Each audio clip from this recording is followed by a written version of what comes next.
Faraday's law of electromagnetic induction formula வந்து E equal to minus n d phi by dt.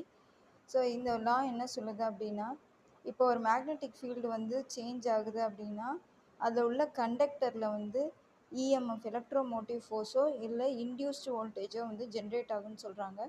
So formula தான் வந்து E equal to minus n d phi by dt. என்னங்கிறது number of turns இந்த coil, அப்புறம் E வந்து induced voltage, d5 by dt வந்து rate of change of magnetic flux with respective to time. So இந்த applications பார்த்தீங்கன்னா electric generators, transformers, அதுக்கப்புறம் வந்து induction cook tops and magnetic flow meters, இதிலெல்லாம் வந்து நம்மளோட Faraday's law of electromagnetic induction நம்ம apply பண்ணிக்கலாம். ஸோ இந்த வீடியோ யூஸ்ஃபுல்லாக இருக்கும்னு நினைக்கிறேன். இது டிஎன்பிஎஸ்சி சிடிஎஸ்சியில் இன்டர்வியூ நான் இன்டர்வியூ போஸ்ட் இருக்குது. அதில் paper 2 electric and magnetic fields